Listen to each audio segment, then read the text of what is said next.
first, Harrer at second, with 2 outs. And the 2-0 pitch. High, ball 3, 3-0. See if Birdie gives Balboni the green light on 3-0. I would think so. I'd like to see him take a good cut. Got a 1-0 lead. All right, here's the 3-0 pitch. And he hits one and it's gone. Holy cow, on a 3-0 pitch. He hit one 9 miles over that left field fence. Bill and I were hoping he'd give him the green light. He got it. I can't believe Berger would throw the fastball, Bill.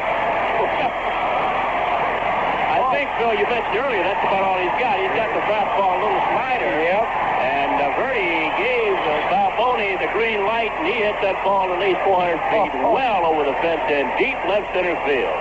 It flew over the 380 mark here, and that wind is blowing in just a bit from left field. Yep, you really got to hit it to get it over the fence. Balboni now 13 home runs and 46 runs batted in. Oh, man, that is awesome. Raw power there. He's being congratulated by all the Clippers on the bench, and here's Juan Espino hit back to the box. Welcome to Good Seats Still Available, a curious little podcast devoted to exploring what used to be in professional sports. Here's your host, Tim Hanlon. Hey, gang, it's Tim Hanlon indeed. How are you? This is Good Seats Still Available, our curious little podcast. Each and every week, God, if you can believe it, into what used to be in professional sports. I can't thank you enough for finding us and joining in our proceedings this week. And we're going to go a little askance from our sort of main focus of top-tier major league teams and the leagues that they play in the realm of forgotten sports into a little bit of the minor leagues in baseball. And that clip is evidence of the story that we're going to get into. And don't adjust your listening device. That indeed was the dulcet tones of the great Phil Rizzuto and Bill White calling a baseball game on WABC radio in 1981, July 1st, 1981.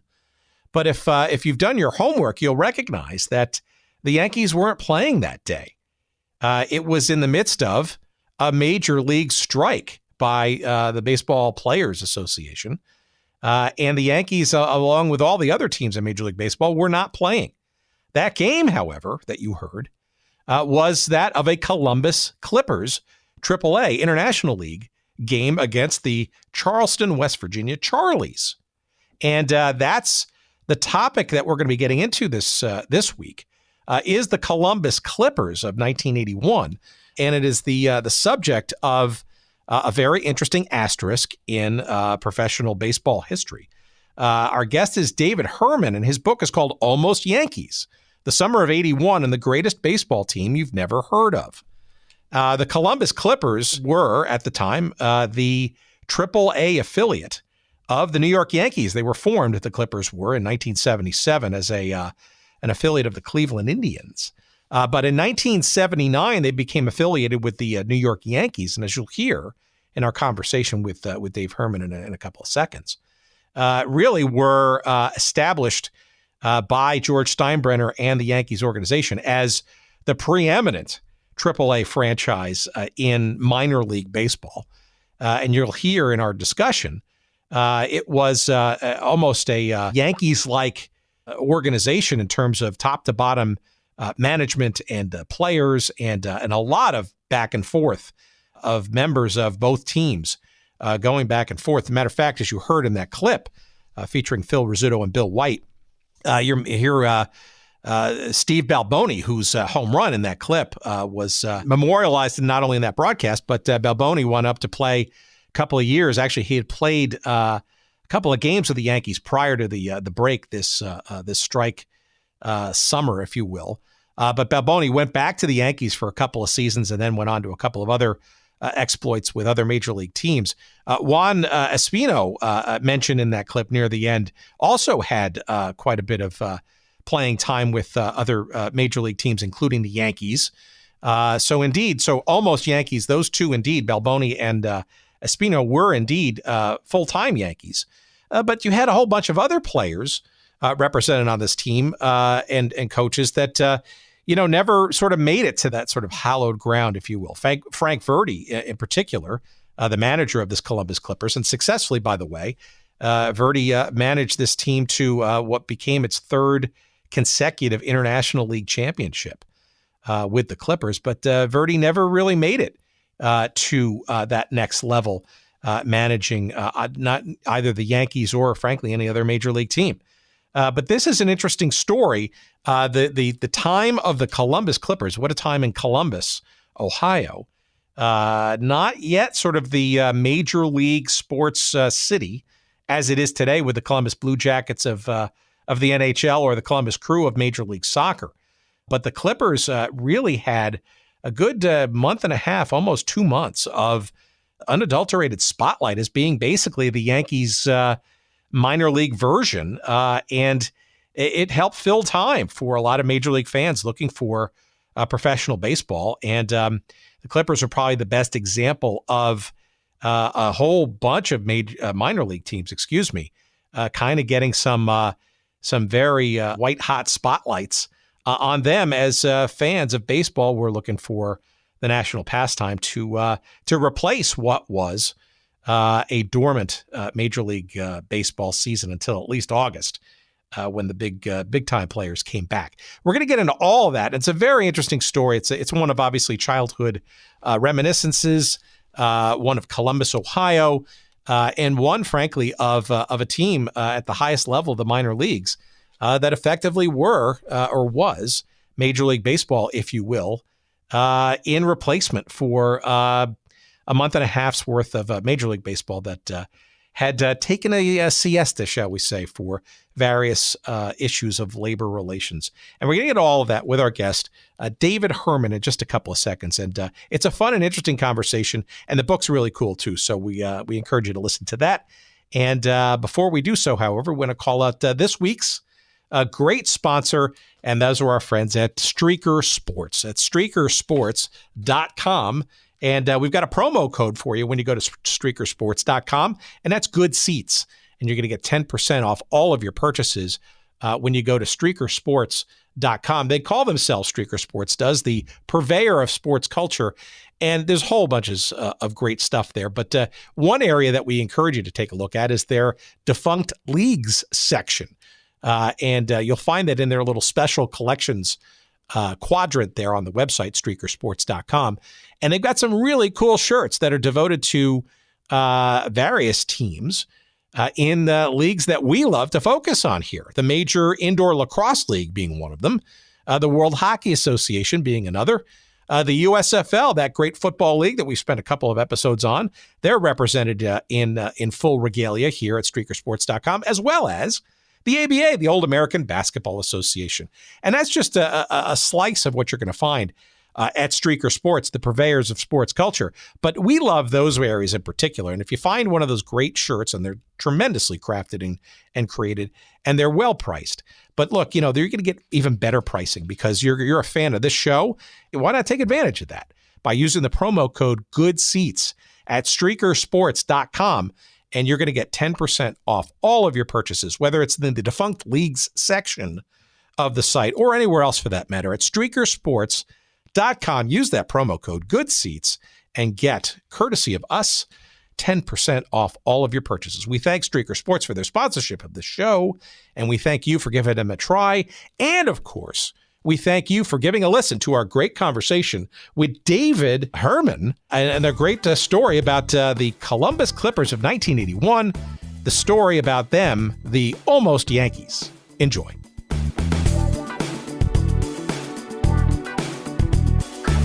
Did you grow up in Columbus? Is that sort of where the genesis of the story originates?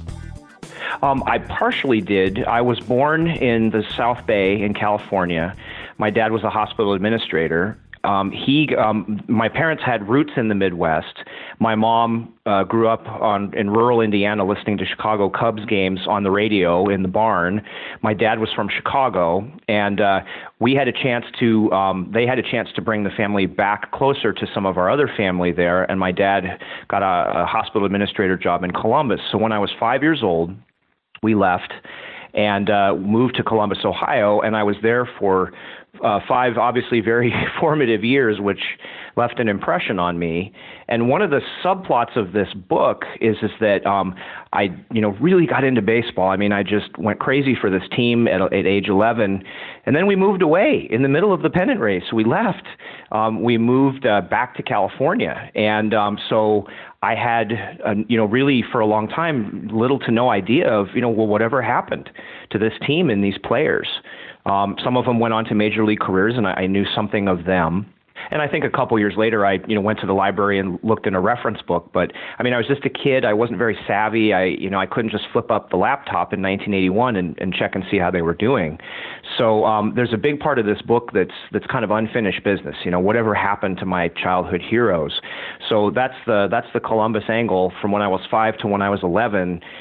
Is when I was there and really sort of always has had a special place in my heart. All right, well, let's set the scene. So the time we're talking about and the focus of your writing is the 1981 season, which is interesting on a number of different levels. But before we kind of jump into sort of the blow by blow, he says, of that, maybe you can kind of set the table, maybe not only for the Clippers story and its intrigue, but kind of maybe a little bit of your recollections of Columbus, Ohio at that time. I'm originally from the northern New Jersey, metropolitan New York area. I live in Chicago now for many years. But I remember as a huge soccer fan, I remember this team called the Columbus Magic of the American Soccer League, which I think a couple of years prior to this story was a co-tenant of the stadium in which the Clippers were playing. So maybe you can give us a little bit of a sense of sort of what was the Columbus Clippers and or Columbus, Ohio like in this sort of late 70s, early 80s scene set, I guess, before we get into the story. Very different than it is now.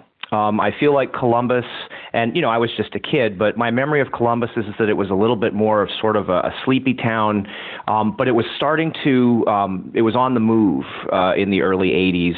And as I mentioned in the book, the Clippers were sort of a part of that. They had a minor league team for a whole series of minor league teams for many years that had moved away after 1970, and you had this sort of decaying stadium that sort of felt like it was just sort of sitting there, and weeds were popping up in the outfield, and it was sort of breaking down and unused, and you sort of had, there's sort of a metaphor there, for things that maybe Columbus wasn't at the time. I mean, it wasn't, it wasn't the biggest city in Ohio at the time. And there was maybe sort of a second fiddle feel at times, I would say. People were very proud to live there, but, it was really just about Ohio State football. So, but the area was sort of on the move at the time. And the Clippers had this still relatively new redone stadium. And, since then, Columbus has exploded. It's, the arena district and downtown is just really, really nice. It's been really fun for me. I've been back multiple times. The new ballpark is terrific, and Columbus has really grown. I mean, you've got the Blue Jackets there now. Obviously, Ohio State football is still a really huge deal.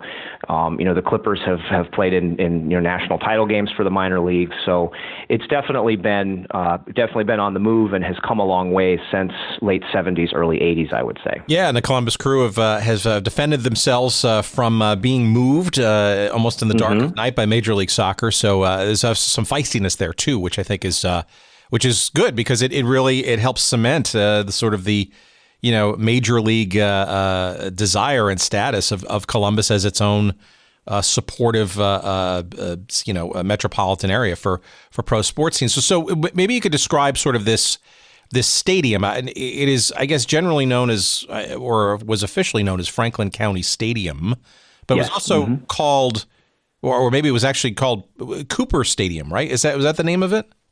It was renamed Cooper Stadium, I believe, in the mid-'80s.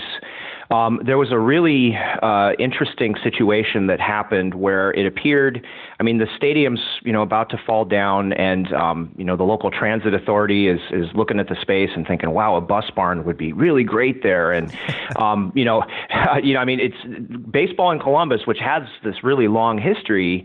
and a lot of well-known players certainly have come through. It looked like maybe it was going to end, and that it was going to be really hard to ever resurrect it. And you had Harold Cooper and the other county commissioners for Franklin County kind of come up with this plan where they ended up buying this kind of falling down stadium without really knowing how exactly they were going to keep going with it, because there were no laws that allowed for the county to run or own a baseball team. And again, it was a different era, and they passed these, they just basically allocated all these funds to redo it. And basically, then they had to lure a team. So they were able to lure a team that was going to be the Pirates affiliate for the first couple of years. And they pulled it off, and it succeeded, I think, beyond even what they had hoped in terms of revenue. And, the team, Columbus instantly fell in love with the team again. So Franklin County Stadium was a remake of old Jet Stadium, which had been there for many, many, many years. They really tore it kind of down to the nubbins. And started from scratch. It was sort of a mad scramble. They were, as I understand it, the first minor league team to put down AstroTurf because they weren't going to be able to have basically turf ready in time for this home opener. And but yeah, it was this beautiful stadium with luxury boxes and good seats, and that it was really very, very state of the art at the time for the minor leagues. It was about as close to the major leagues as you could get in the minors. Another thing that they'd had to do was they'd had to figure out legally how to do this. They had a young attorney named Frank Ray, who is still involved with the team after all these years, really the only attorney the team has had. He had to devise a plan. He's a young guy. He had to devise a plan for, how are we going to do this legally in terms of operating this team? And long story short, they created a Parks and Rec board that would be able to legally own and operate the team. So you have sort of a publicly owned team, and it was sort of an unusual arrangement, but it's worked out really, really well. So the Clippers themselves were born in 1977. So as we get into the story of 1981, they're still a relatively young franchise, right? And I think you sort of alluded to it before. They were originally an affiliate of the Pirates, but they changed their affiliation to a long-standing one in 79, just 2 years later, with this little team known as the New York Yankees. Yes, just that little team. They had 2 seasons with the Pirates.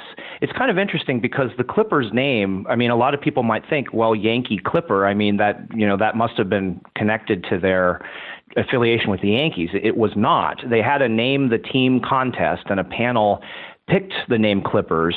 My understanding is that it was something that, they were thinking about Christopher Columbus and sort of nautical themes and, Clippers and stuff like that. So it was sort of, something that came before the change in affiliation from the Pirates to the Yankees in 1979. Now, the team, Columbus loved the Clippers those first 2 years with the Pirates, but they didn't perform very well. They were well back in the standings both of those years. Then the Yankees come along, and George Steinbrenner, who I'm sure we'll be talking about quite a bit, had this approach to the minor leagues where everything was top notch.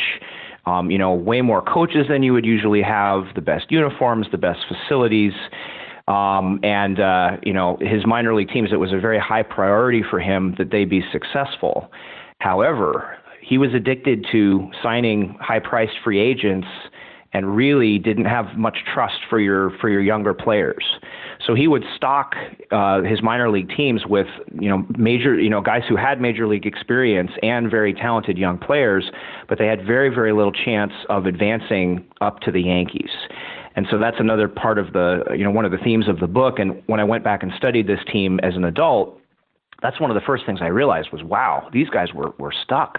These were talented players, guys that had been in the majors, guys that had been, Marshall Brandt had been the Topps minor league player of the year in 1980. and really hardly got a serious look. I mean, it was really unbelievable. And basically, these players were just trade bait or just, maybe short-term fill-ins at the major league level, if that. But it's an interesting dynamic that was going on. A lot of guys burned out their careers down in Columbus. Yeah, that's interesting because you look at the records from 77 onward, and while to your point, they were, let's charitably saying kind of middling in the International League those first two seasons, perhaps because of a different approach of the Pirates. Boom, 79 onward. I mean, they were no lower than second. As a matter of fact, they were basically they finished first and or became league champions for many of those years for a bunch of those times, and it's pretty amazing sort of to see, and it does feel to me though, and as we sort of segue, I guess, into the 81 season in particular, it does seem that to the outside observer, there's I guess the word I'm struggling for, I guess I call it interchangeability, perhaps, where it feels to me that there's some element of movement, I guess, between players and especially the George Steinbrenner sort of way of thinking, right? Where, he's famously known for making rash decisions, changing people on the fly. Ask Billy Martin, for example.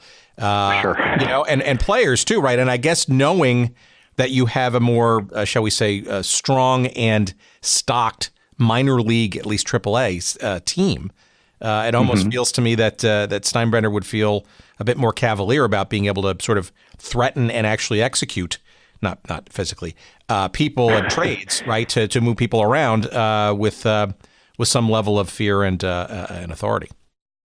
Yes, and George Steinbrenner sort of famously wanted to be feared before he wanted to be loved, for sure.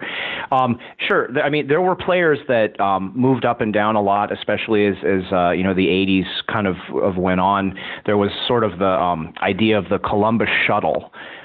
You had a player like Bobby Brown, who had been a co-International League MVP in 1979. George Sisler Jr., who was the Clippers GM, who had been around baseball his whole life, said this guy was the best minor league player he had ever seen. And Bobby Brown played for the Yankees and played pretty well. Hit, I believe, 260, stole a fair amount of bases in 1980. But then, again, went 0 for 10 in the American League Championship Series, had a slow start in the spring, and all of a sudden, he was kind of on Steinbrenner's list and was sent back down to Columbus. Then the Yankees called him back up. Then they sent him down again. And, this was a guy who had nothing left to prove, at the Triple-A level for sure. So you had that type of player. You had the occasional player who could just sort of force his way onto the Yankees, Dave Righetti, for example. You had other players who had all kinds of talent, but because of, again, Steinbrenner usually looking elsewhere to more experienced players, he would give up on players sooner. Pat Tabler was a really hot prospect that the Yankees had in 1981, who ended up getting traded to the Cubs for Rick Rushell. And, so that was actually a real break for Tabler because, it was going to be really, really hard for him. I mean, the Yankees had Willie Randolph, so it was going to be really hard for him to force his way up. Then you had other players like Marshall Brandt, who was really my main childhood hero, who put up all these huge numbers in Columbus, but just really never got much of a look. And so it definitely kind of ran the gamut in terms of Steinbrenner's philosophy. But yeah, there were some major league veterans and talented young players that they were not going to make it up to the Yankees. They were either going to go somewhere else or they were going to be done. So if I'm a player on the 79, 80, even 80, well, let's say the two seasons prior to what we're going to get into on the Clippers, right? Am I basically resigned to the fact that I'm not going generally any further with the Yankee organization unless I'm sort of as a fill-in or a replacement, or is there a real sort of hope and desire that, hey, look, I'm truly on, the next call bench here, and a cup of coffee and maybe more with the Yankees is absolutely a possibility, or is it, you mentioned trade bait. Am I really just trying to play my best so that I can get out of this organization and get a look with another team at the majors? The Yankees definitely had that reputation. there was a player on the '81 Clippers who had started the season on the big league roster with the Oakland A's. And of course, they had that amazing record-breaking start that year where they won their first 11 games. He was a part of that, named Mike Patterson. And Mike Patterson had, my understanding from him is that he, we actually didn't speak, but just in terms of doing research on him, he had always had this impression of the Yankees of, wow, you go there and you get stuck. And, that's not going to happen to me. I'm in the major leagues. Well, guess what? The Yankees made a trade and Patterson came over to the Yankees organization and he was stuck. And he played in '81 and played well. He played in '82, but after that he was, and I believe then to Japan for a little bit. But again, he was out of baseball after that. And this is a guy who, had been on a major league roster and shown a lot of promise. So the reputation was definitely there that was a tough place, that, you weren't going to have a huge chance and that it was easy to get stuck in that system. I think it varied by player in terms of how hopeful they were of, I'm going to make it up to the Yankees, or I'm just playing, to be traded. Before we get more into the on-field antics, so how is the team embraced by Columbus and the fans? You had 2 years with the Pittsburgh relationship, and then obviously this Yankees thing. I gotta feel that the people in Columbus were starting to really get a taste of sort of more major leagueness, right? I mean, they had that ASL Columbus Magic soccer team, which was sort of Division II for that. It seems like the people were sort of newly discovering this city, and run by the Yankees, it would almost feel like that this is sort of like their sort of secret pro team, if you will, on the baseball diamond. Yeah, I mean, the city really embraced Columbus, or the Clippers, I should say.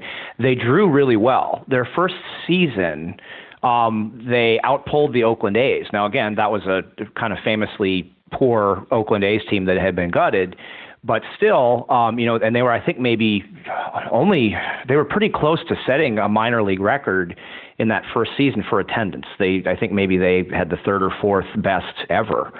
And people continued to come out, and, the fans, I mean, it was a great place to watch a game. It was a lot of fun. There was, people would have these bells, these cowbells that they would ring, and they had fight songs that were sort of these kind of polka-inspired jingles that they had come up with that they would play, and people would sing along and ring the cowbells, and they had a primitive kind of pre-Diamond Vision type scoreboard, which was state-of-the-art at the time, and especially under the Yankees, they won. And it was just a lot of fun. They had a lot of really fun promotions. There was a real fun spirit to the game. There was, a picnic area, beyond the outfield fence that people would gather in. It was just a wonderful, Midwest warm night thing. And people, to this day have certainly really enjoyed the Clippers. The new park, Huntington Park, is gorgeous. It's just really beautiful, and they continue to continue to do well. It's always had to compete with Ohio State football. And one of the kind of ironies of the season that I write about is that, once Ohio State football started up again, as great as the Clippers had been, it's a challenge to kind of compete for the attention. The day that the Clippers won or clinched the Governor's Cup, it was sort of side by side with Ohio State football, or even below it in the local papers, just because Ohio State football is obviously religion there.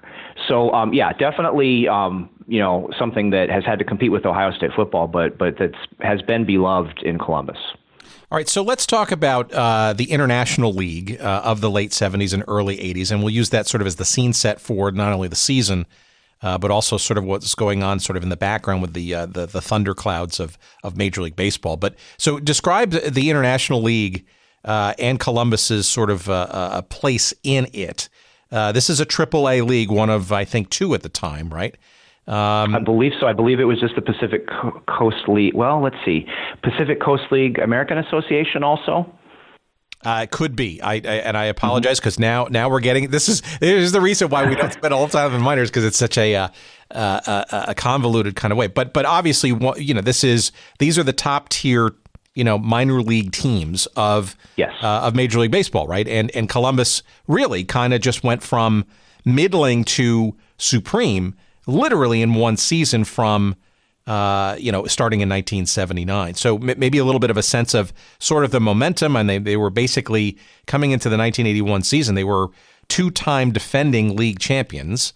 Obviously, they were humming quite well as a team, despite sort of the Yankee sort of influence, if you will, and/or George Steinbrenner brand of uncertainty management. Sure. Yeah, they had won the pennant, the International League pennant, and the Governor's Cup in 79 and 80, and they were now trying to do it for a third straight time for both, and that had never been done before. They were a juggernaut. In 1979, the Yankees took over. They won, I believe, their first 11 games. They also later in the year had a double-digit winning streak, and they just really kind of ran away with things. There was sort of it was almost like they were operating at a different level than a lot of other teams.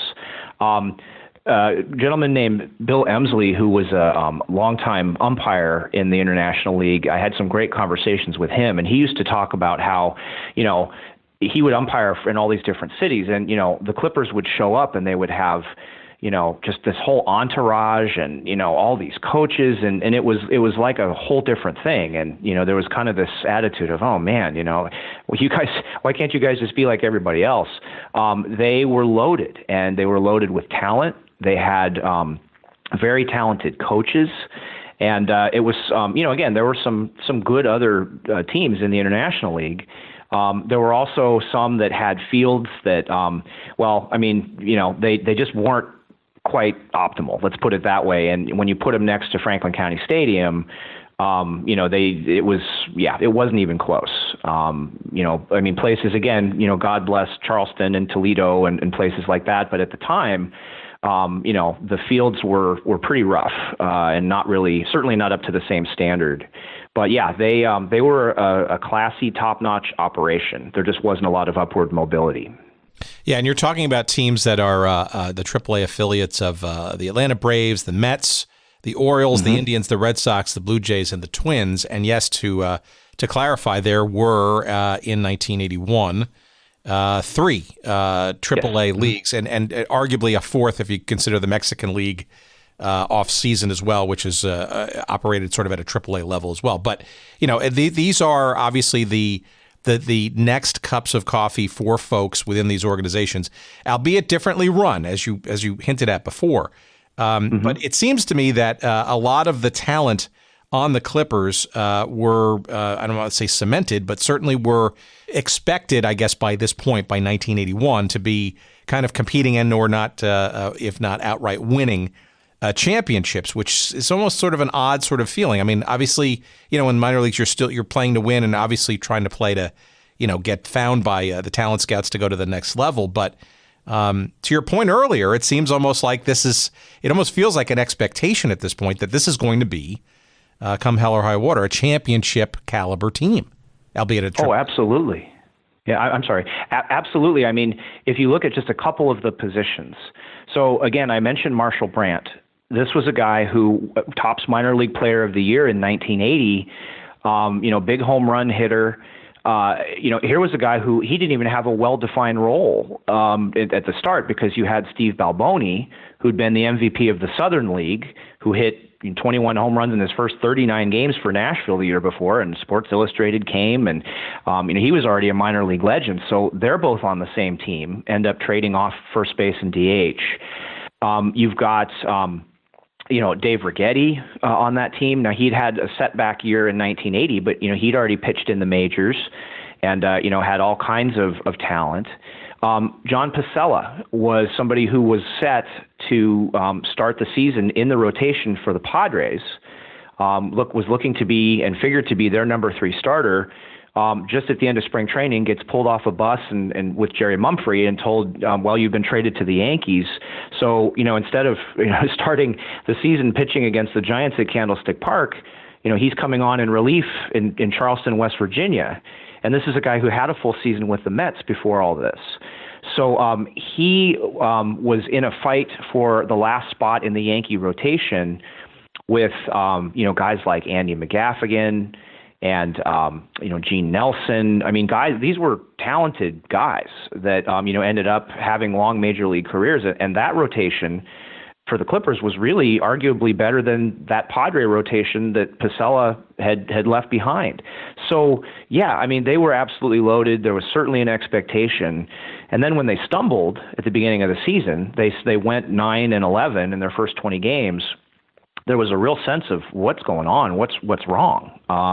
This isn't, we don't do this in the Yankee in the Yankee era here in Columbus, and they definitely turned it around, obviously. But yes, expectations were very high. All right, last general question, and we'll get into the meat of the matter. How give a sense, and maybe this is through the hagiography of an 11-year-old or preteen or teenage boy in the stands, right? How frequently were these players coming and going, either above ground to the Yankees or even further below into the lower rankings of minor league baseball? How stable or not would you characterize the Clippers roster, in these first Yankee-owned and dominated years? Well, there was definitely some movement, although, not as much as you might think. Steve Balboni hit 33 home runs for the Clippers in this 1981 season that I focus on. That's just not going to really happen in the minor leagues anymore, because if you have somebody that's having a season when they're on the way to hitting 33 home runs, they're most likely going to be called up. I mean, there's a lot more, kind of reaching down, I think, at this point than there was then. Situations would come up. Marshall Brandt, very early in the season, looked like he was going to get his shot. He was called up to the Yankees because Bob Watson was hurt, and they needed someone to play first. And Brandt, there was this weird sort of protest filed by a couple of other teams. There had been sort of a clerical error, and there was a rule that basically what it boiled down to was that Brandt got to New York and ended up sitting in Steinbrenner's box eating prime rib, and he wasn't allowed to play because he had been called up before May 1st. Well, then they called up Balboni. They literally crossed paths in the airport in Toledo, and Balboni came up and very briefly was a star for the Yankees and, had, several key hits. But after just a couple of games, despite that, they moved him back down. So in 81, you still had a pretty stable roster. There were people that were certainly traded away, Tabler, Mike Griffin, who was a talented pitcher. But again, in 82, I think that's when you really had a revolving door. That's when, you had a catcher named Juan Espino going up and literally, having 2 plate appearances and then being sent back down. And, Dave Collins famously saying, "Which one's Espino? I haven't met him," and he was gone already. So I think that ramped up as the 80s went on. But you had a pretty good core on the 81 roster for the Clippers, aside from a few guys that got traded. All right, so let's talk about 81, right? So the Clippers, obviously, again, coming off of 2 championship seasons in their first 2 years of Yankee oversight, we've established that, they're almost expected to sort of be at a championship caliber. And it's clear that the fans are certainly taking to this, shall we call it, minor league, yet a pro team of perhaps the the crown jewel, I guess, or perhaps the highest performing of the minor league teams, really, of that era. But what of Major League Baseball going into 1981? Obviously, things were not calm and cool and collected on the labor front. Maybe you can set the tone for what was going on in Major League Baseball at the time as the season was getting going, and what we kind of got into that, becomes the microcosm of this entire story. Well, the Players Union and the owners had averted a strike in 1980. They had that season was in danger, and they managed to come to an agreement to kind of punt is not maybe the right word, but they had moved the ball. But what they set themselves up for was sort of a showdown over a key issue in 1981. And that issue was the idea of compensation to owners who lost free agents. Now, what the owners were trying to do was they wanted, when the reserve clause died and, salaries shot up and, the owners had basically lost the upper hand and they wanted to get it back. And one of the ways that they wanted to do this was they wanted to try to hobble the free agent market by saying, okay, that's fine. I lost this free agent. I am entitled to another free agent of at least equal talent from that I get for my team. Now, obviously, this would have had, a real chilling effect on the whole process. So, that was kind of the core argument that was going on. And, strike deadlines were set and, meetings happened and really didn't go anywhere. And I think that, my impression is that the owners didn't really take the threat of a strike seriously. They didn't really necessarily think that it was going to happen, that the players were going to go through with it. If it did, they had a fair amount of strike kind of related insurance. But in early June, on June 12th, in the early morning hours, the players walked out. And, so you had Major League Baseball going dark and all this attention suddenly given to the minor leagues, especially to Columbus. But it was a cloud that was hanging over things. Certainly on opening day in 1981, there was a kind of a festive feel. The hostages were back from Iran, and there was a sort of a feeling in general, I think, in the country of we're going to start to bounce back a little bit from some tough times. But yes, there was this dark cloud of the labor strife. Yeah, and it seems to me that although it was the players that went out on strike, if I remember sort of correctly, a lot of the blame in the press and I guess amongst most of the fans was that the real blame was really at the feet of the owners, kind of provoking this action. Is that a fair and or correct assessment, or is it more nuanced than that? I think it might be a little bit more nuanced. I think that fans were just upset, and I think that they saw greed and fault on both sides. I think that, with the benefit of hindsight, and you look at things like the reserve clause, it seems kind of obvious to us, I think most people right now that had to go, that was sort of an unfair setup. I think that people that really followed it could sort of take either side. And I certainly, read a lot of articles and gathered a lot of opinions on either side. But, again, I think that essentially, people that really studied it realized that this was what was going on, that the owners were trying to sort of regain control. Things were really spiraling. And on the one hand, you had owners like Steinbrenner, signing, all kinds of players, in the late 70s and early 80s and spending all sorts of money. Yet on the other hand, the owners were complaining that, this isn't sustainable. And so they sort of wanted it both ways. How are both the Yankees and the Clippers doing in the early months of the season, right? Because the strike itself, while threatened and or, the consternation in the press and all that really didn't happen until late May, early June of 81, right? So you had a couple of months of play. How were the teams performing separately and individually while all this, these storm clouds were kind of coming together? The Yankees performed well. Again, the season was sort of famously divided into the first half and the second half once the strike was settled. And the Yankees won the American League East in the first half. And then they set up this system where, that meant that they were automatically in the playoffs for the 81 playoffs once they had settled the strike matter. So they performed well, certainly. They were coming off a 103-win season and, thinking that, they had a great shot to win another title. And then Kansas City got them in the American League Championship Series. And George was not happy about that. But yes, they were playing quite well. And we can certainly talk about the second half. The Clippers, as I mentioned, kind of did a little bit of a faceplant initially. Started off 9-11, but then they took off. They got Andre Robertson back from an injury. Bobby Brown was sent back down and, provided another big bat to an already loaded lineup. The pitching had been a little bit shaky earlier on in the season, and some of the people that they figured were going to sort of anchor things weren't performing.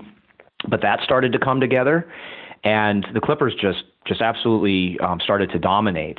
They climbed out of the hole that they dug for themselves, and the day of the strike, they had a doubleheader against Tidewater, so it's your Yankees-Mets proxy war, and they were just in the process of overcoming Tidewater.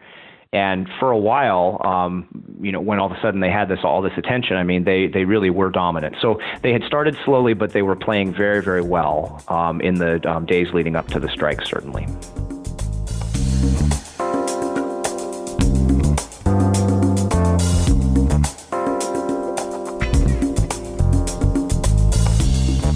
All right, we're going to take a quick, brief pause, and we want to remind you that our friends at Audible are offering to you, our listeners, an opportunity to get a free audiobook download from their amazing array of over 190,000 titles to choose from. When you go to audibletrial.com/goodseats, and that's the place to go to get your free audiobook download, courtesy of us and Audible. And it's something you can cancel at any time, and you can keep the book for as long as your device exists. And like I said before, there's just a ton of choices available to you to burn up that free credit, including a bunch in the realm of our forgotten sports little genre here, including in the realm of basketball. If you fancy yourself a fan of the old ABA, for example, two great books on the great Julius Erving that might be worth using your credit for. One, of course, is the Rise and Rise of Julius Erving. It's called Doc, and it's written by Vincent Milazzi and narrated by David Herman. You could use your credit for that book, and it's a great sort of interview style background on the life and times of Dr. J from all sides. But if that's not good enough for you, why not try the autobiography? It's called Dr. J, the Autobiography, of course. It's written by Dr. J in concert with Carl Greenfeld, and it's narrated by Dr. J himself, Julius Erving, and you could use your credit for that book, as well as, like I said, thousands and thousands of other books, not just only in basketball and basketball history, but in a whole host of genres and topics. By all means, give them a try. Why don't you? It's risk-free, for God's sakes. audibletrial.com/goodseats. Yes, audibletrial.com/goodseats. That's the link. And that's where you're going to get your free audiobook download. Again, you can cancel at any time. And once you do download that book for free, and after you cancel it, if you choose to do that, it's yours to keep. So you can enjoy in perpetuity, for as long as your device lives, the downloaded book free and gratis, courtesy of yours truly here at Good Seats Still Available and our friends at Audible. Thank you, Audible. We appreciate it. And we appreciate you joining our conversation once again.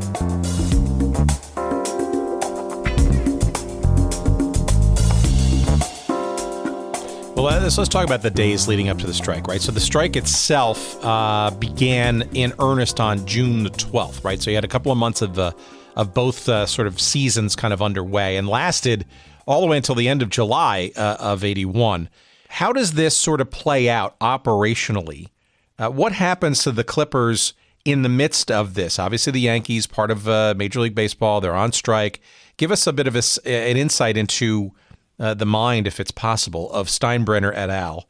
And what the Clippers basically become in the midst of this Major League strike. And by the way, I guess innocently, I asked the question, where does minor league baseball fit in all this?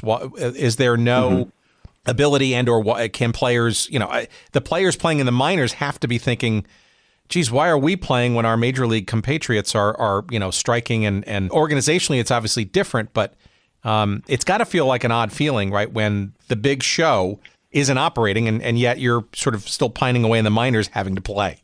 And you become, in some ways, the big show, at least the biggest show that there is at the time. There were interesting things that happened. I mean, for example, the Yankees coaches, were still basically, under contract and expected to help out. Yogi Berra got sent down to Nashville. and was wearing his Yankees uniform during games and helping coach, and working with young Don Mattingly, who was still playing a lot of outfield at that time, and saying, give me something to do. I need something to do, and going on road trips with the team. You had players like Dennis Worth, who had played for the Yankees in 1980, who had been sent down on a rehab assignment really just before, and that was the only way that he was going to be able to kind of play. So, it was sort of an interesting dichotomy in terms of, things just being so shut down at the major league level, yet just kind of continuing sort of as if, nothing had changed at the minor league level. Now, you had, a lot of media, newspapers, and TV and everything, radio, that were like, well, what are we going to do? How are we going to fill this gap? I mean, this is such a huge part of what we do in the spring and summer. And so, and I write about this quite a bit in the book. You had newspapers coming up with fake leagues, that matched the greatest teams of all time against each other. And you had, people gathering in parking lots outside major league stadiums and listening to the announcers create fake games. The Padres, I think, had a 23-game winning streak that was cooked up by a local radio station. So, I think that the owners were, somewhat surprised, maybe when this actually happened, at least some. And again, they had some insurance. They had, some efforts to kind of ride it out for a certain amount of time. Players, not so much. I mean, some of them had to go out and find work in those days. So, a lot of interesting things going on, and a lot of attention, paid to the minors. WABC, the big Yankee flagship station, sent down their crew, their varsity crew of radio announcers, Phil Rizzuto, Fran Healy, Frank Messer, and Bill White. And these guys were going around the International League broadcasting Clippers games, sometimes sitting at open-air tables, in the stands behind home plate. So, it was a very interesting time, in people's efforts to try and kind of get by, certainly. So explain the Clippers then in the midst of all that, because it seems like, and I would argue part of the thesis of your book here is that they, perhaps among just about all the other sort of minor league teams out there in the country, kind of ascended to, perhaps the brightest of spotlights versus all the other teams. Was it maybe also because of said New York City media attention, looking for something to fill in for the missing Yankees? I think so. That first night, and again, there's a jumping off point in the book of a walk-off grand slam that Andre Robertson hit to beat Tidewater. And, I'm there with my dad. It's just this special night. But there was a real buzz that night, even before that happened. You had, reporters there from the New York Times and Newsday and the Star-Ledger from Newark. You had ESPN. ESPN was still fairly new, but they broadcast the second game, and they broadcast other Clippers games as well. So, the Clippers, and then WABC would come later. The Clippers weren't the only team to get that attention, but I have a sense that they got as much or more than any other team, and I do think that the New York market had something to do with that. Also, the fact that they were, again, a very dominant team at the time, for sure. Well, let's talk about some of those Clippers players that were arguably enjoying some of this newfound spotlight, maybe a little bit earlier and or oddly than they were maybe expecting in the sort of traditional realm. I mean, you're talking about, and in your book on the cover, you've got some very famous major league players and managers in the process. I mean, we're talking about people like Dave Righetti and Buck Showalter and Steve Balboni, you mentioned earlier, Frank Verdi, Marshall Brandt, Andre Roberts. I mean, there's some amazing talent, again, through the hindsight of history. Maybe you can get a bit of a sense of some of these players and sort of how they took to this newfound spotlight. Sure. Yeah. I mean, they, I think for the most part, definitely thought it was a really, really cool opportunity. The Clippers had a player named Tucker Ashford, who was a very, very talented AAA level player. And, he called up his parents and said, I'm going to be on national TV. Now, ESPN was, not as kind of everywhere back then, although it was national. So his parents would drive up the road in Tennessee to a hotel that had it just so they could watch him play on TV.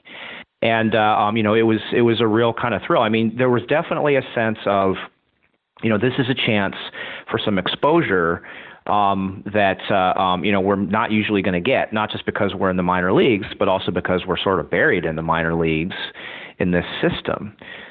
You had a young pitcher named Steve Taylor who'd been a first-round draft pick, who'd been pitching at Double-A. The Clippers had a real kind of shortage of pitchers for a while at this time of the season, and Steve Taylor was called up from Double-A. He was supposed to pitch the following day on the Saturday, the second day of the strike. He drives, 400 miles or whatever up from Nashville, and the Clippers starter in the second game of the doubleheader that night, Paul Mitchell, his arm tightens up, and all of a sudden Steve Taylor, who'd been in Nashville at Double-A earlier in the day, is pitching on national television against Tidewater. So, there were a lot of stories like that. And, the season wore, as the strike wore on, you had, the WABC crews around, you had ESPN around. There were sometimes other networks that, would broadcast. I believe WTBS did some Richmond Braves games. There's a story in the book about, Herb Score being the new voice of the Charleston Charlies, down from the Cleveland Indians. So the players, I think, did enjoy the exposure. And a lot of them responded really, really well. And the Clippers were very dominant during that time. Steve Balboni, during this time, hit 10 home runs in half a month. And not just home runs, but just blasts. I mean, it was really fun to see. Again, this was a kind of an alternative for people who, didn't have the majors that, they could tune in ESPN or, if they were in the Yankees radio network, maybe WABC or their local station, and they could listen to people like Steve Balboni hitting these monster home runs. In terms of some of the other players, Marshall Brandt had sort of an up and down season, but he really started to turn it on. Righetti had been called up by that point and was on his way to an American League Rookie of the Year award and pitching in the World Series. Andre Robertson was just an amazing defensive shortstop who was also hitting. So, you had people that were tuning in, seeing a pretty high level of baseball for sure. And the city of Columbus, do they sort of relish this newfound, shall we say, major league spotlight too? I think so. I think, I remember, there was a picture in the paper of a guy setting up an ESPN camera. And I think that, there was definitely some excitement about it. Rick Riz, who was the WBNS play-by-play guy for the Clippers in 1981 as a very young guy. Again, I listen to him, to this day because he's been doing the Seattle Mariners for so long. He talked about it at length on the broadcasts and all the attention that the Clippers were getting. And, also in terms of the org, I think that, as I said in the book, the phones were ringing like crazy. People were calling from all over the country and wanting to know, hey, how do I get merchandise? And, I want to talk to Frank Verdi and tell me more about this team. And, hey, I saw you on TV and it was really exciting. And, America's team is probably a little bit too strong, but there was definitely some interest, increased interest in this team. I think being on the first night of the strike and having a couple of thrilling wins. The second game of that doubleheader, they also won with late home runs. And so I think that, it was definitely great exposure, and the players liked it and the city liked it too. So it makes for an interesting June and July, but almost as it seems, as quickly as the strike began, it comes to an end. Cooler heads prevail. It certainly doesn't solve longstanding issues between labor and management, and we see evidences of those things in the future as well. I think those will always be the case as long as people work for other people, regardless of industry or sport. But maybe you can describe sort of the last days of the Clippers and Major League Baseball prior to the Major League season gearing back up again. It obviously started with a delayed All-Star game as sort of the reintroduction of the now second half of the season. But maybe you can describe a little bit of the sort of the last days of this sort of halo of Columbus at the top of the baseball heap, and then within a week or two later in early August, attention sort of packed up and left. But in many respects, Columbus was back to the minor leagues again in terms of perception. It was, and that is sort of one of the themes. Is there are a lot of sub themes in the book about perseverance and going all in, even if you're not making it to the majors, and even if the ESPN cameras aren't there. And the Clippers started to cool a little bit as the strike was kind of winding up, and they, again, WABC, Adler Communications had pulled the plug. So some of the attention was already starting to fade a little bit. And then the strike itself was resolved. And the way that impacted some of the Clippers was, there were some of them that suddenly, had a role in terms of getting the big league club ready to start the season again. So, George Frazier, who went on to a long major league career, who joined the Clippers that year, and Bill Castro, who had pitched for the Yankees that year and then been sent down, were called up to, pitch in simulated games to try to, help the Yankees get back in shape, for the season starting up again. Frazier earned himself a spot. He was on in a difficult situation, bases loaded, and he struck out Reggie Jackson and Dave Winfield. And getting out of the shower, they're telling him, just stay here. You're gonna go ahead and stay with us. So he had an advantage in that he was in playing shape. I mean, he was in midseason form, yet he had this chance to have this exposure with pitching against the Yankees, and that helped him to land a role, and that was the beginning of a long major league career for him. So, you had kind of Ohio State football starting to, be talked about even more as that season approached. You had the end of the strike, and they would still get decent crowds, but there was, I think, a shift, and there wasn't quite the same buzz as there was. However, they also found themselves back in a pennant race because Richmond, the Atlanta Braves Triple-A team, won 20 of 24 games while the Clippers were starting to struggle a little bit, and all of a sudden they're within a few games of first place. And Richmond came in for a series. There was some bad blood between the teams, and games like that would still draw big crowds, and there was definitely an electricity for that. But you had more things to compete with, and you had less of the built-in attention from the strike for sure. Yeah, and they went up to win their third league championship. So, and frankly, that was actually the end of their little championship run there. So it didn't seem like they were affected adversely on the field. But I got to think, though, and you allude to some of this in the book, that some of the players with this newfound sort of spotlight and national attention, I don't want to say might have gotten caught up in it, but they certainly... I guess there's a bit of angst and sad feeling in that you get all this sort of exposure and you wonder, are you now good enough to sort of get to that next level, to get into the Yankee top team?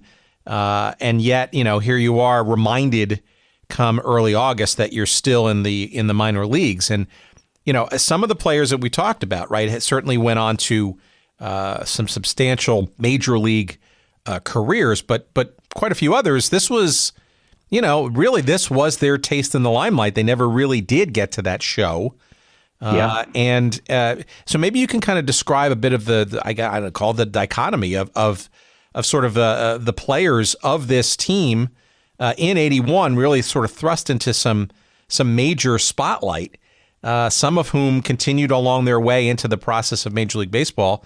And frankly, some of them kind of never really did, and this was kind of like their biggest career achievement or adoration, I guess, in their careers. Yeah, I mean, for a lot of players, this was it.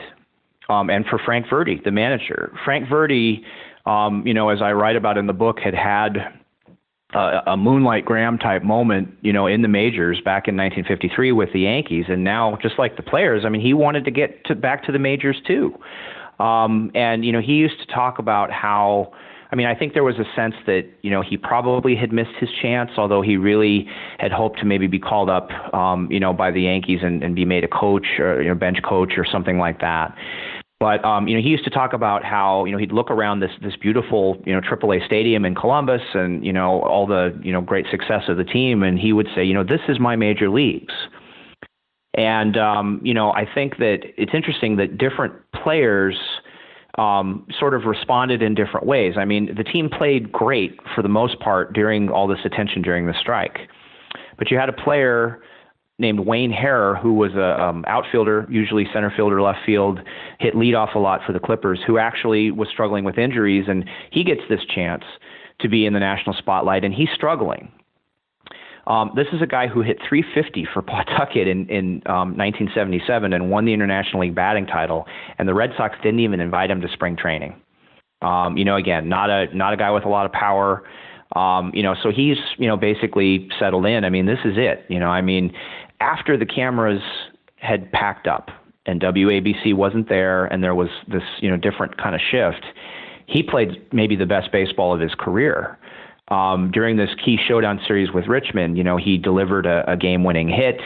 He robbed a couple of guys of hits, and it was an intense thing. And, that sort of continued for the rest of the season. So part of sort of the subplot of the book is this idea of, being a hero even in the minor leagues and going all out even in the minor leagues, even if you're not going anywhere further. That is sort of a, for me, a poignant thing. I mean, I think that Wayne, sort of knew that, this was kind of the end of the line. Other players like Dave Coleman, who, had a heroic moment later on in the season, knew that this was the end of the line. And, they were tired and, they would do things like, win, to clinch a spot in the final series and then have to turn right around and start that series the next day. And, but still managing to hold it together and play some of the best baseball they'd ever played. That's an inspiring thing to me. The Clippers continued to do quite well once the Major League season started back up again. But interestingly, after having won what became the sort of first half of the season in the American League East, the Yankees, charitably, they were middling that second half of the season. Now, they went on to go to the World Series, and they lost to the Dodgers in 6 games. So they did get it back together again. But, it didn't seem like the Yankees were like back to old times after the strike had ended. And I wonder at least, if there would have been more or could have been more, replacements from Columbus, given how well they were doing versus, say, the Yankees, who were not. Yeah, I think so. I mean, I think there was a real question about, the Yankees already had a playoff spot. The way that they had set up this, kind of post-strike deal was that the winners of the divisions would square off if they were different between the first half and the second half. The Yankees had won, so they were already in. So, perhaps there was some question around motivation. George Steinbrenner was, definitely doing a lot of meddling. He was sort of tormenting, Gene Michael, who was the manager at the time and fired him later on in the 81 season and brought Bob Lemon back. And they were, I believe, 26 and 27 in the second half, but still had this playoff spot wrapped up. Now, they did bring up George Frazier, who had pitched very, very well for the Clippers. So they did bring him up. Dave Wehrmeister was briefly up for them. He was a guy who sort of emerged as the staff ace for the Clippers. So they did some of that, but, they remember also, George Steinbrenner was not one to trust these younger, not proven major leaguers, and he was pretty set on the lineup that he had. Andre Robertson was brought up for the stretch run after Bucky Dent got hurt. Andre Robertson was sort of the Gibraltar for the Clippers, and defensively so strong and having a good season hitting the ball. So it was sort of a tough thing for them when he got called up right before the Governor's Cup playoffs started. So there were some Clippers that came up, but certainly there were others that in most cases would have at least gotten more of a look that in a Steinbrenner organization just weren't going to. And by the way, you Baltimore Orioles fans that were listening, I don't even get started on how you got screwed in 81 for not making the playoffs, having had the second best record in the league, and yet the Brewers and the Yankees besting you to get into there. So there's an argument to be made there. So let me ask you. Yeah, well, and then the Reds too. I mean, the Reds had the best overall record in baseball for the combined two, and they didn't win either half, and they didn't make the playoffs either. So it was definitely a flawed solution. No, and it was a crazy season, and obviously there's lots of other intrigue to that entire story and saga of '81. But this is a very interesting one, and having grown up in the New York area, been a Yankees fan, since childhood, and sort of seeing this is a very interesting. It almost feels if you are a Yankees fan, right? This was almost like a replacement season in between the two seasons, featuring this team called the Columbus Clippers. What is the aftermath of all this, right? There are a couple of, I think, sort of themes and stories that sort of come out of this. I mean, certainly one, I'll give you a hint here, right, is that this tension between the players and ownership, arguably may never go away. And I think this is a sports thing, and perhaps even more so given just how much money now is part of the sports dynamic, even since 1981 for sure. Are some of the issues around that strike, are they resolved, or will they forever be debated and or worse, subject to more work stoppages and interruptions, do you think, going forward from all this? Yeah, I mean, I don't know that it ever really ends. I think that, again, they came up with this, sort of agreement to resume baseball during 1981 that involved, all these, complicated protections for players and drafts and things. And that, it was basically scrapped a few years later and sort of, streamlined a little bit. But, nobody was really happy with it. Again, in recent years, I guess you had relative labor peace for a while after 1994. But then, now you have a situation where, you've got some incredibly talented, I mean, that's been the story of this. I mean, now the season's underway, but I mean, the story of this off season was that you had, Bryce Harper and Manny Machado and, guys still that aren't signed. And, it almost feels like, the owners have found a way to, collude without colluding. And, with the advances of the sabermetrics and, some of these players they're just not being signed. And it's not good for the sport, in my opinion. And we'll kind of see. But that seems to be the trend these days that you also have teams that, when I was a kid, it just seemed like, even if things maybe weren't looking great for your season, and we moved to California, and I became a big San Francisco Giants fan, and suffered through some rough seasons for a while there in the early 80s before they started to be more successful. But there just always seemed to be hope. At the beginning of a new season for a major league team. I mean, now it seems like there are teams that are sort of writing it off in a way, before you really even get going, trying to do maybe what the Astros did. And that's tough. Right now, I mean, as somebody who follows the San Francisco Giants and the Seattle Mariners, I mean, look what the Mariners did this past year. They really offloaded a lot of guys, and I think they're going to offload even more. My son is, a really budding sports fan, and I really want to, I really am hoping that there's a winning team on the field to kind of capture his imagination the same way that the Clippers captured mine. But I don't know that that's going to happen anytime soon. The Mariners are off to a good start, but, so yeah, I mean, I feel like the issues have continued and that it's maybe doing even more damage to the sport than people realize, at least in some markets. Well, make no mistake, it's big business, big businesses, right? And many of those business-like decisions and valuations and money flows and real estate, right, which has really become almost sort of the twin, I don't want to say evil, but component, right, of revenue streams and all that kind of stuff to that of the brand and the ticket sales and the media revenue, right? Makes for not only interesting times, but also perhaps you could make the argument kind of gets in the way of some of the purity of why sports are played in the first place. Mm-hmm. Yeah, no doubt. And, again, maybe this is something that every generation says, but, it just feels different, and part of this book, what I wanted to do was I wanted to write about, baseball in what felt to me at least like a more pure form. And, this book helped me to get more in touch with, back in touch with my love of the sport, why I fell in love with the sport in the first place. And I hope that people that read it, there'll be a level of nostalgia in there and love for the game. The stories about, trying to sneak in another inning on the little radio on a warm summer night, and parents telling me to go to bed, and they leave, and I get under my covers and I quietly click the radio back on because I can't not listen. I've got to hear how it turns out.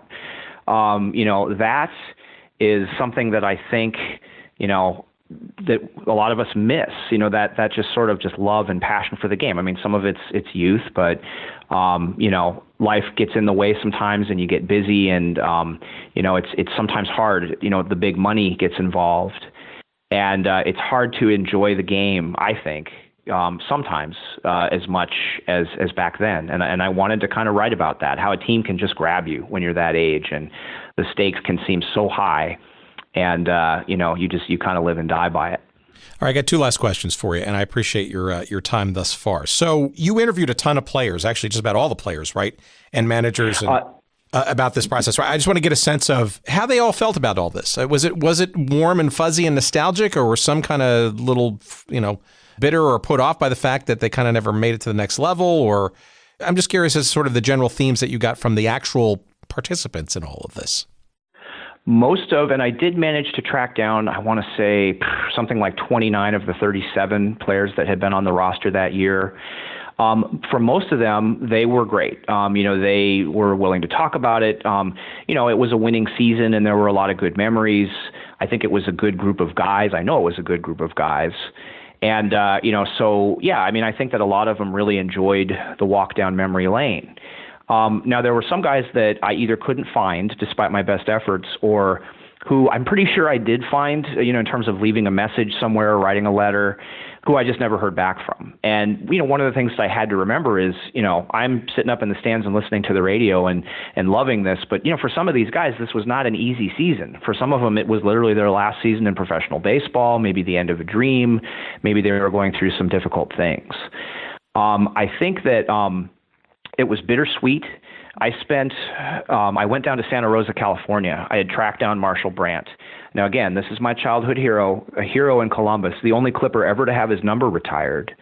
Not even Derek Jeter has had his number retired for the Clippers yet, at least. And he was a real hero, the kind of guy who, would teach kids in clinics and visit them in hospitals. And, as I say in the book, there's that cliche about, well, you should run for mayor. Well, that was Marshall Brandt. He was a hero on and off the field in Columbus. Well, I went to his house and I talked to him on the phone some, and I had never met him. Maybe I was too shy. I guess I never went down to try and get his autograph or anything. But, I knock on the door and this, 6'4", 6'5", silver-haired guy answers, and, I'm thinking, well, maybe I'll be able to talk to this guy for a couple hours and that would be great. That would be really fun. We sat down in his house and we talked for 10 hours. We had meals together. And he opened up to me a lot, not just about baseball and his career in baseball, but about life and about how while he was hitting all these home runs and had hero status, that he was really being hard on himself inside and fearing that he was going to not be good enough. And that's something that I really related to. And so, I also scared him a little bit because I remembered or had tracked down really obscure things like walk-off home runs he'd hit in spring training games in 1978. So I think I kind of freaked him out a little bit. But then I went back to his house and we talked for a few more hours the next day. And so, this is a guy who, again, he has sold cars and done various other things. And, he's got grandkids and, great guy. But he's still, he's haunted by the fact that he only got 20 at-bats in the majors. He never stuck. He never made it. He still dreams about it. And I write about that. And so it's certainly been bittersweet for some of these players to talk about it. But I think, for the most part, it's been an enjoyable thing. Again, I'm going to Columbus coming up here, and several of the former players are coming around these events to kind of do a mini reunion, and it's great. I'm going to go back to my old hometown and have, my childhood heroes there, some of them at least, as kind of a celebration of this. And that's really a special thing. I feel very fortunate. So here's my last question then, is about Columbus itself, right? So we kind of hinted at it earlier on, and Columbus has really kind of become quite the megalopolis. What did the Clippers and what have the Clippers sort of meant to Columbus in terms of its major league sports status? You could make the argument that some of their spotlight in the early 80s here maybe helps set the tone for future professional sports considerations and then landings with folks like the Crew and the Blue Jackets and frankly, maybe some other, the Columbus Destroyers and the Arena Football. I mean, it's clear that Columbus is now very much on the map of a lot of different leagues and operations as supportive of a professional franchise in many different sports now. Oh, I think the Clippers, definitely have played a part in that. I think that, they were. I mean, Ohio State football, as I've mentioned, was sort of, certainly like the major leagues, if not more, for people in Columbus, and still is. But it was just a part of growing up there. And as I've done this project, I've talked to so many people that have said, my dad grew up there and he loved the Clippers and he loved going to those games, and he's really excited about this book. Or, I grew up there and I remember Steve Balboni launching these home runs. And I'm very grateful to, the kind of, godfathers of the Clippers, Harold Cooper and George Sisler and, Ken Schnocky, who's been there for many, many years and runs the show there now, for putting that product on the field.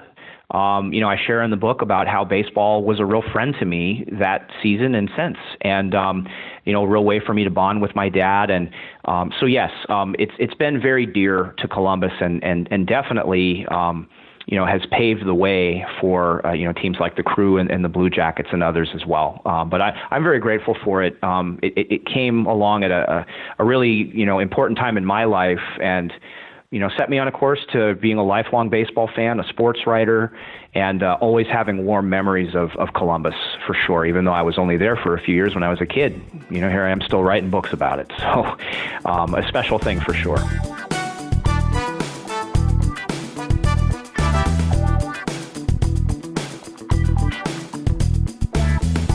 All right, there it is. Thank you to Dave. And that book is called Almost Yankees, The Summer of '81 and the Greatest Baseball Team You've Never Heard Of. It is a fun read. It's very well written. It is published by our friends at the University of Nebraska Press. You can get it wherever good books are sold. And keep an eye if you're out in Seattle or in Columbus. And look, I hope sometime in New York as well, you Yankees fans out there, if you consider yourself such, you need to add this book to your collective memory of the team that you love and adore so much, the New York Yankees, because the Columbus Clippers story of 1981, of course, as the Triple-A farm club of the Yankees for many years, is absolutely part of that tableau. And you owe it to yourself to get this book. So by all means, do so wherever good books are found. But of course, you can find a link to said book when you search up episode number 109 on our great website at goodseatsstillavailable.com. And when you do so, you'll see a link to that book on Amazon.